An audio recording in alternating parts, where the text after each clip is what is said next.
कवि सम्मेलन देख देख के घर की शीला देवी को शेर और शायरी का बुखार चढ़ गया था। अब वो सीधे मुंह किसी को जवाब ही नहीं देती थी। उनके पति और उनका बेटा तो काम करने घर से बाहर चले जाते थे और उनकी शायरी झेलनी पड़ती थी बहू रेणु को। अब सास बोलती नहीं, अर्ज करती थी, संदूक पे रखी संदूक, संदूक में रखे झुमके, बहू झुमके निकाल के दे मेरे, कहाँ लगा रही है ठुमके। माँ जी, झुमके तो आपके निकाल दूंगी मैं, लेकिन आपके दिमाग से ये शायरी का भूत कैसे निकलेगा? छोटे लोग नहीं समझेंगे, शायरी है शौक बड़ा, तू अपने काम से काम रख, मेरे काम में मत टांग अड़ा। शौक अलग बात है, लेकिन हर चीज में अपना शौक डाल देने से जग हसाई हो सकती है सासू माँ। अरे मैं हूँ एक नंबर कलाकार, कोई ऐसी वैसी बला नहीं, तुम घर के कामों में उलझी, समझोगी मेरी कला नहीं। ठीक है माँ जी, आप नहीं समझती तो कोई बात नहीं, लाओ मैं आपके झुमके ही निकाल कर दे देती हूँ। बहू सास के झुमके निकाल कर देती है और वहाँ से चली जाती है। शाम को बहू अपने पति से शिकायत करती है, सुनिए जी, आप माँ को कुछ समझाते क्यों नहीं?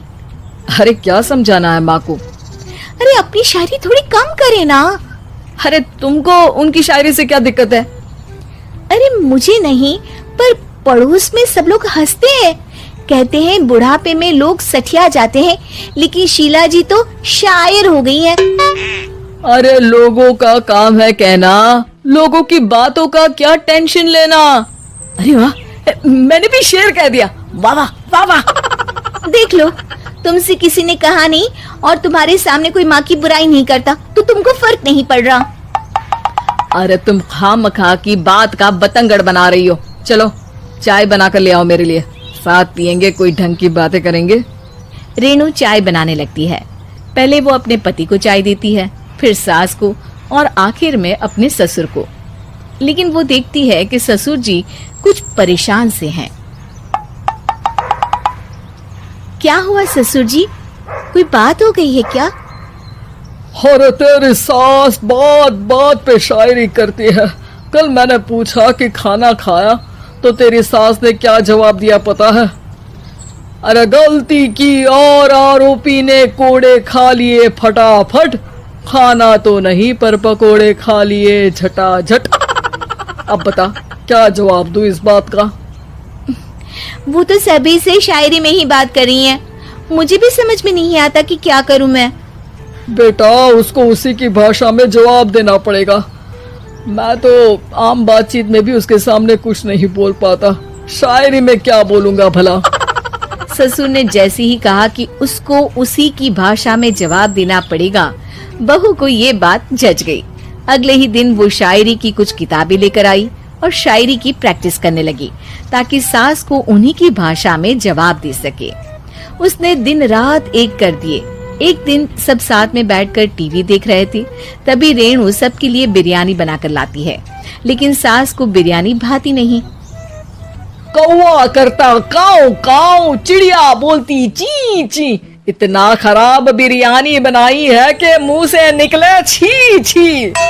बस इसी मौके का तो बहू को इंतजार था, क्योंकि अब बहू सास को उसी की भाषा में जवाब देने के लिए तैयार थी।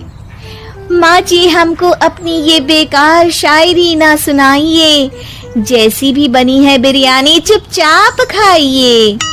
ससुर जी और रेणु के पति ने रेणु का जवाब सुनते ही जोर से ताली बजाई और सास ने जब रेणु का शायराना जवाब सुना तो उनके गले में बिरयानी अटक गई। बहू ने एक और शायरी का तीर छोड़ा।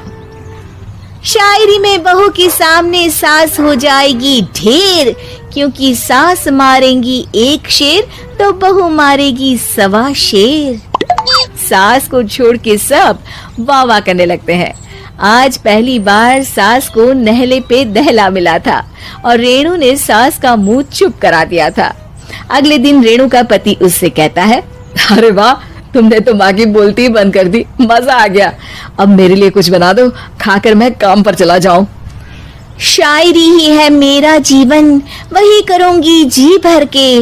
नौकरानी रख लो कोई, काम नहीं करूंगी मैं घर के। अरे तुम क्या माँ जैसी हरकतें करने लगी, सीधे सीधे बात करो ना। हो गई कल शायरी, रोज थोड़ी ना करोगी। शीशी भरी गुलाब की पत्थर पे फोड़ दो, जो मुझे शायरी से रोके उसके कान मरोड़ दो। पति घबराकर वहां से चला जाता है और बाहर उसके पिताजी के पास जाकर बैठ जाता है। दोनों अपनी बीवियों की शायरी से परेशान है। ससुर को पछतावा होता है कि क्यों उसने बहू को सास की भाषा में ही जवाब देने का आइडिया दिया। अब तो घर में दो दो शायर हैं।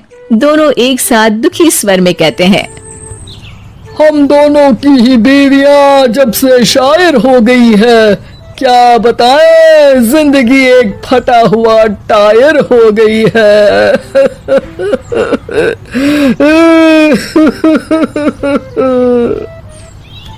हम दोनों की ही बीवियां जब से शायर हो गई है, क्या बताएं, जिंदगी एक फटा हुआ टायर हो गई है।